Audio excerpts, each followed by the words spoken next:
तेलंगाना में 8,460 trainee constables को तरबियती इदारों से पास आउट किया जाएगा।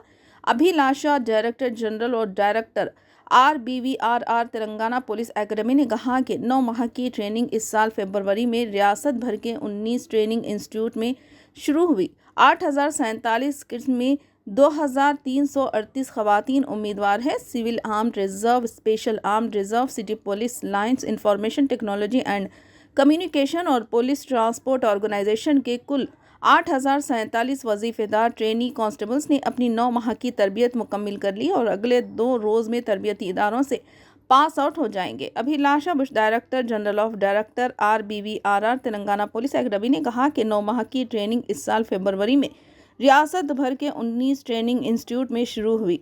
8,047 कैडेट्स में 2,338 खवातीन उम्मीदवार शामिल हैं।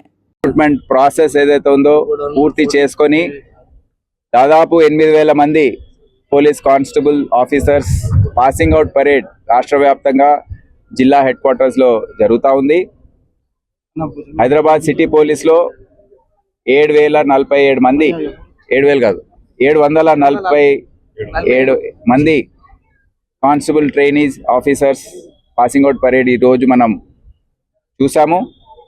ఈ అద్భుతమైన పాసింగ్ అవుట్ పరేడ్ ఏర్పాటు చేసిన DCPCR హెడ్ క్వార్టర్స్ రక్షిత, ఆమె ఆఫీసర్స్ అందరికీ ట్రైనింగ్ ఎవరైతే ఇచ్చారో అవుట్డోర్ స్టాఫ్, ఇండోర్ స్టాఫ్ వారందరికీ కూడా నా శుభాకాంక్షలు తెలియజేస్తున్నాను. ఎందుకంటే చాలా బ్రహ్మాండమైన పరేడ్ వారు ఆర్గనైజ్ చేశారు.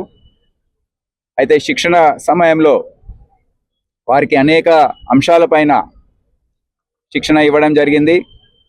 పోలీస్ ఇన్వెస్టిగేషన్ ఏదైతే ఉంటుందో CRPC, IPC, ఇప్పుడు దాన్ని BNSS రూపంలో మనము గుర్తిస్తున్నాము.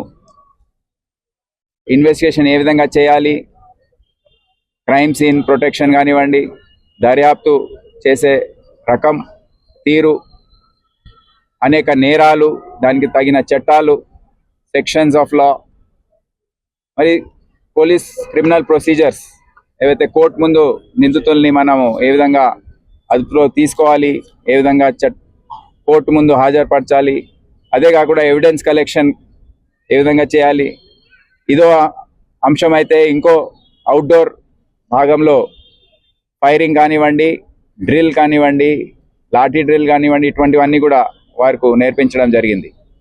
సో 9 నెలల తర్వాత ఈ పాసింగ్ అవుట్ పరేడ్ ఏర్పాటు చేశారు. దీంట్లో అనేక అంశాలపైన నేను కూడా వారికి ప్రస్తావించాను, కొన్ని సూచనలు చేశాను. ఏదైతే ప్రమాణం వారు చేశారో, ఓత్ తీసుకున్నారో, దాంట్లో ముఖ్యమైన అంశాలు వారికి గుర్తు చేశాను. వచ్చే 30-35 సంవత్సరాల పాటు అవన్నీ కూడా ఎప్పుడు కూడా మర్చిపోవద్దు. ప్రజలకు రాజ్యాంగబద్ధంగా మనము డ్యూటీస్ నిర్వర్తించి వారికి అందజేయాలి. వారి ప్రాణాలు, వాళ్ళ ఆస్తులను రక్షించాలి. మన ప్రాణాలు పోయినా లెక్క చేయకుండా ఇది చేయాలి. నీతి నిజాయితీగా వ్యవహరించాలి. ఎటువంటి రాగద్వేషాలకు లొంగకుండా అతీతంగా అందరికీ న్యాయం అందించాలని ఇటువంటి కొన్ని అంశాలపైన వారిని గుర్తు చేశాను. ఇది గుర్తుపెట్టుకోవాలని. అదే కాకుండా ఒక పవిత్రమైన ఉద్యోగం పోలీస్ది, వేరే గవర్నమెంట్ డిపార్ట్మెంట్ ఆఫీసర్స్తో పోల్చుకోవద్దు. 30 సంవత్సరాల పాటు ఉద్యోగం కోసం సిద్ధం కావాలని వారందరినీ కోరడం జరిగింది. దీంట్లో కుటుంబ సభ్యులు, ప్రత్యేకంగా ఉమెన్ కానిస్టేబుల్స్ ఎవరైతే ఉన్నారో వారికి, వారి భర్తలు, కుటుంబ సభ్యులు అందరూ కూడా సహకరించకపోతే వారు పని చేయడానికి చాలా ఇబ్బంది పడతారు. వారు పూర్తి స్థాయిలో సహకరించాలని వారు కోరడం జరిగింది. అదే కాకుండా ఎవరైతే పురుషులు ఉన్నారో వారికి కూడా డ్యూటీస్ పైన ఎన్నో రోజులు బయట వెళ్ళే అవసరం ఉంటుంది. VIP బందోబస్తులు ఉంటాయి, ఎమర్జెన్సీ డ్యూటీస్ ఉంటాయి, కొన్నిసార్లు కర్ఫ్యూలు కావచ్చు, లా అండ్ ఆర్డర్ సమస్యలు కావచ్చు.